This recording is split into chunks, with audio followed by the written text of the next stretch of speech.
like a buttercup. You're a Barbie doll. Show them all what I'm made of. Strut down the hall. Won't stop till I get enough. All right, let's dive right into one of the most talked about Champions League matches of the week. Real Madrid versus Atalanta. Real Madrid, the reigning champs, and they can be eliminated. And Atalanta, 14 games unbeaten coming into this. Talk about high stakes. Absolutely. We're going to break down all the drama and excitement using Nick Ames's match report for The Guardian. It was published just a few hours ago.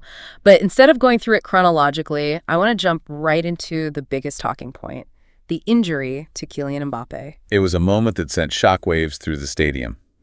And I bet through everyone watching at home as well. Mbappé had already scored a brilliant opening goal, but then he had to be helped off the pitch, muscle injury. The uncertainty surrounding how bad it was really hung over the whole match. Yeah, for sure. But I think we should rewind a bit first. Before that dramatic turn of events, Mbappé actually started the game looking a little shaky, didn't he? There were all those questions about his confidence after that missed penalty against Liverpool. Right. But then out of nowhere, he just produces a moment of magic. The kind of play that only Mbappé can pull off. Slick combination with Brahim Diaz, a clever pass, and suddenly he's letting the ball run across the defender and then fires this unstoppable shot. And this wasn't just any goal. It was his 50th Champions League goal. Think about that for a second. 50 goals. He's just such an extraordinary talent, especially at his age. It really is fascinating. Here's a player known for his speed and explosiveness. But this goal was all about his awareness and finesse, reading the play perfectly, timing his run to perfection, and then that clinical finish. But then, just as Real Madrid seemed to be in control, the injury happens. Yeah, the mood in the stadium completely changed. It was like you could just feel the anxiety from everyone, not just for Mbappé himself, but for what it meant for Real Madrid's chances. And if that wasn't enough, moments later, right before halftime, Atalanta is awarded a penalty. Scored by Charles de Ketelaere. Huge turning point in the match. Suddenly, the momentum shifted towards Atalanta. And Real Madrid, already in a tough spot facing elimination, now had to deal with a potential crisis. I can only imagine the pressure on those Real Madrid players facing a Champions League exit, losing their star player. It would rattle anyone, even the most seasoned veterans. And yet, what's remarkable is how Real Madrid responded in the second half. They didn't panic under pressure. They dug deep and showed why they're considered one of the most resilient teams in the world. Okay, so how did they manage to turn things around? I'm dying to know what happened. No, first you got to give credit to Thibaut Courtois in goal. He was immense. Made a string of incredible saves early in the second half that kept Atalanta at bay and gave Real Madrid some time to regroup. Courtois is known for his composure under pressure, but were those saves something more, like a tactical shift or something? I think it was more than just individual brilliance. You see, at Real Madrid, they're a team that knows how to adapt. And in this case, they absorbed that initial pressure, stayed defensively solid, and then waited for the right time to strike. And boy, did they strike beautifully. You've got me hooked. Tell me about the goals. All right, so the first goal came from Vinicius Jr. He'd been relatively quiet up to that point, but then a bit of a lucky break. Ederson, Atalanta's defender, misplaced a pass, and it landed right at Vinicius's feet. But his turn and finish were instinctive, deadly. I bet that sent the Real Madrid fans into a frenzy. Their team was back in the lead and nobody expected it. Those are the moments that can completely turn a match around. Absolutely. And then came the goal that sealed the deal. A combination between Vinicius and Jude Bellingham showcased just how talented and how in sync they are. Vinicius with a pinpoint 50-yard pass, and then Bellingham, so cool and collected, cuts inside and finishes with his left foot. Two young stars stepping up when their team needed them most. I can't imagine how demoralizing that must have been for Atalanta. Atalanta is a team that feeds off of momentum. Their attacking style is really all about that fast-paced flow. But Carlo Ancelotti, Real Madrid's manager, he's a master at disrupting that. His teams, they're patient, disciplined, and they'll punish you for even the smallest mistake. That's a good point. This match could have easily gone the other way. Atalanta had their moments. They weren't just sitting back. Oh, absolutely. At Amola Lookman's goal, a screamer, just moments after Vinicius put Real Madrid back in the lead, it showed they weren't going to go down without a fight. And that's the thing about this Atalanta side. They never give up. Yeah. So despite the final score, it wasn't a comfortable win for Real Madrid. No, not at all. The last 15 minutes were intense, with both teams having chances. In fact, Matteo Retegui almost scored an equalizer for Atalanta, but just couldn't quite get there. So even though they were missing Mbappé for a good chunk of that second half, Real Madrid showed incredible resilience and tactical flexibility. Absolutely. It wasn't just about individual moments of brilliance, although those were there too. It was a collective team effort, driven by experience, tactical awareness, and a will to win. Performances like this are what make champions. And even in defeat, Atalanta showed they are a force to be reckoned with.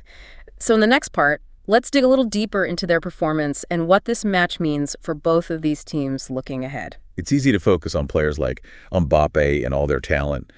But I gotta say, what really impressed me was how Real Madrid responded as a team when things got tough. Yeah, I was thinking the same thing. Their resilience and how they were able to adapt, it was amazing. I wonder, do you think that's more because of Ancelotti's style as a manager?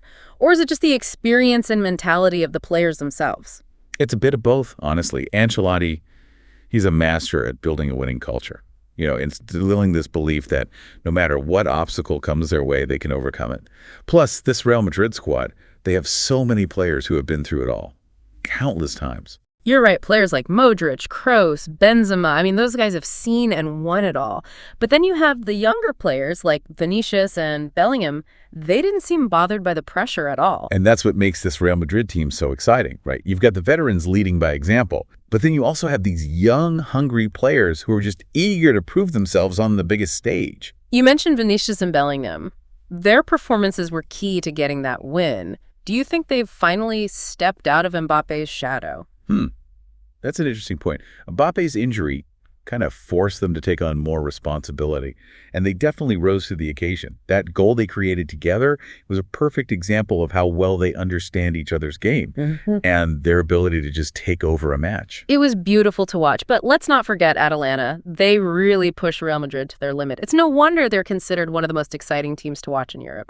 Absolutely. Their high-pressing, attacking style of play, it's a nightmare to play against. They force you to make mistakes. And if you give them any space, they're ruthless. They'll take advantage of it. Could you break that down a bit more for us? What makes their pressing so effective? Well, it's more than just winning the ball back quickly. It's about disrupting the other team while they're trying to build up their attack, forcing them to make hasty decisions. And they do this by coordinating this high-energy approach. Multiple players swarming the guy with the ball, cutting off passing lanes. So it's not just individual effort, it's a system that requires the whole team to be on the same page. You got it. It takes a ton of stamina, tactical discipline. They all have to understand how to press effectively without leaving holes in their own defense. It's incredible how a team like Atalanta, they don't have the same star power as Real Madrid, but they can still compete at this level. It really is a testament to their manager, Gianpiero Gasperini. It all comes down to his philosophy. He's created a system that prioritizes teamwork, intensity, and just this attacking flair. And clearly, it's working. They've earned the respect of their opponents, and they've got fans all over the world. I think what's most impressive is their commitment to attacking football, even when they're losing. That's right. They don't just sit back and play defensively, hoping for a tie. They keep pushing forward, always looking for that goal. It's what makes them so much fun to watch, no matter what the score is. Remember Lookman's goal? Right after Real Madrid got back in the lead, he scores this amazing goal. Just picks up the ball at the edge of the box, cuts inside past two defenders, and fires this unstoppable shot past Courtois. Brilliant individual goal, but it wouldn't have happened without the team's constant pressing and attacking mentality. They created that opportunity for Lookman to shine. Even though they lost in the end, their fans gave him a standing ovation. Yeah, that speaks volumes about the bond between the team and their supporters. They appreciate the effort, the commitment. They never give up attitude. It reminds you that sometimes, in football, just like in life, it's not always about the result. Sometimes it's about how you play the game. Couldn't have said it better myself. This match was a clash of styles, a testament to how the Champions League is evolving. You have Real Madrid. They represent experience, resilience, individual brilliance. And then you have Atalanta, all about energy, tactical innovation, a fearless attack. So what does this match say about how the Champions League is changing? Are we witnessing a power shift? Are teams like Atalanta disrupting the traditional hierarchy? We're definitely seeing something interesting happen in European football. The gap between the giants and the underdogs, it's shrinking. Teams like Atalanta, they're showing that with the right mix of talent, tactics, and belief, you can compete with anyone, even the reigning champions. So the Champions League is becoming even more unpredictable and exciting. Without a doubt. It's not a guarantee that we'll see the same old teams in the final rounds anymore. There are new contenders coming up, new ideas, different styles of play, all hungry to make their mark on the biggest stage. It's a fantastic time to be a football fan. It really is. And this match, Real Madrid against Atalanta, it was like a snapshot of this evolution. Clash of styles, resilience on full display, a reminder that even in defeat, you can learn valuable lessons and use them to shape your future. So moving forward, what are the key takeaways from this match? What should we be keeping in mind as the Champions League season continues? For me, the biggest takeaway is how important it is for teams to be able to adapt. Real Madrid, even without their star player, figured out a way to adjust and get the win. Yeah, that's so important in the game today. Yeah. You can't just rely on individual talent or some rigid system. The best teams, the ones that succeed, they're the ones that can adjust to whoever they're playing against, to different situations. And even unexpected setbacks like Mbappe's injury. Atalanta, they might have lost, but they showed they can definitely challenge the top teams with their style. What do you think? Could they actually beat Real Madrid if they meet again? Maybe in the knockout stage? It's definitely possible. A rematch would be something to see. Atalanta's learned from this game, and they'll be even more motivated to prove they can beat a team like Real Madrid with all their experience and tactical smarts. Real Madrid won, but it wasn't easy. And it showed they're not invincible. They seem to have trouble with Atalanta's high press. Think other teams will try that same tactic against them. Oh yeah, I wouldn't be surprised to see more teams try to copy that approach against Real Madrid. It's risky because it takes so much energy and discipline. But if you pull it off, you can throw Real Madrid off their game, force them to make mistakes. That brings up something else. Real Madrid often relies on their stars to win games, which is usually their strength. But what happens when those players get injured or the other team figures out how to stop them? Right. If you depend too much on one or two players, you become predictable. And then you're vulnerable if those players are gone. Real Madrid managed without Mbappé this time, which shows they have depth and can change their tactics. But it also shows a weakness they got to work on. So to do well in the Champions League, teams need a balance. Individual talent for sure, but also being able to adapt tactically, and a team spirit that can handle anything. Exactly. This match proved that the Champions League is where the best teams in Europe push each other to be better. And for us fans, we get to watch it all happen. We really do. Every match brings something new. New stories, new questions about where the game is going. And speaking of stories, I liked how Ames, in his match report, talked about the atmosphere at the Gala Stadium. He called it this blend of cutting-edge tech and old-world charm. It's like that's what this whole Champions League season is about. Tradition, innovation, the big established teams and the up-and-comers, individual stars, and strong teamwork. It's always changing. And we're lucky to be a part of it. It really is something special.